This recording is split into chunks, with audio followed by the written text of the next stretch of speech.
जाऊयात, गृहराज्यमंत्री योगेश कदम सध्या बोलतात।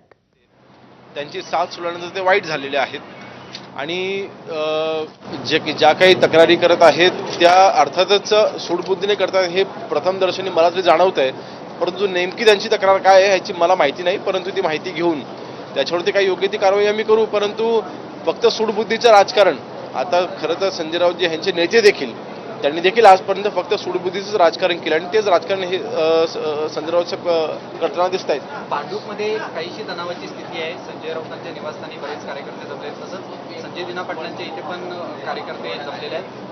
कायदा सुव्यवस्थेचा प्रश्न निर्माण होऊ शकतो नाही, अर्थातच कायदा सुव्यवस्थेचा प्रश्न निर्माण होऊ नये याकरिता पोलीस विभाग हा सक्षम आहे आणि जिथे जिथे सेन्सिटिव्ह इन्सिडेंट होऊ शकतात किंवा असे काही इन्सिडेंट होऊ शकतात याची आम्हाला पूर्णपणे जाणीव आहे आणि त्याची आम्ही पूर्वतयारी केलेली आहे। परंतु ही परिस्थिती निर्माण होणार नाही किंवा तणावपूर्ण परिस्थिती निर्माण होणार नाही याची काळजी आम्ही घेऊ।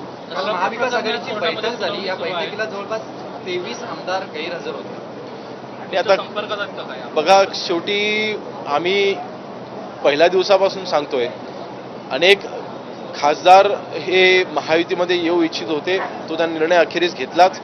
तशाच पद्धतीने अनेक लोकप्रतिनिधी, उबाटाचे अनेक पदाधिकारी यांनी समोरनं येऊन आम्हाला इच्छा व्यक्त केलेली आहे की आम्हाला माननीय एकनाथ शिंदे साहेबांसोबत काम करायचं आहे, आम्हाला खऱ्या शिवसेनेसोबत काम करायचं आहे। त्यामुळे मला वाटतं त्यांचे गैरहजर राहायची कारणं कदाचित अनेक असतील, परंतु त्याच्यामधलं प्रमुख कारण माननीय एकनाथ शिंदे साहेबांसोबत त्यांना काम करायचं हे त्यांचं प्रमुख कारण असू शकतं। ऑपरेशन टायगरच्या बाबतीत मुख्यमंत्र्यांची सुद्धा भूमिका राहिली असं कळतंय। 6व्या खासदाराला वळवण्यासाठी मुख्यमंत्र्यांनी हस्तक्षेप केल्याची माहिती आहे। नाही बघा, शेवटी आज आम्ही महायुती म्हणून एकत्र आहोत। शिवसेनेची ताकद वाढणं म्हणजे महायुतीची ताकद वाढणं। आज आम्ही एकमेकांसोबत शिवसेना भाजप का आम्ही काही वेगळे पक्ष मानत नाही, आम्ही एका विचारधारेने चालणारा आम्ही पक्ष आहोत। होय, नक्कीच आम्ही आणि यानंतर पुढची बातमी पाहूया। शिवसेना खासदार संजय राऊत यांनी मुंबई पोलीस आयुक्त देवेन भारती यांना पत्र लिहून ईशा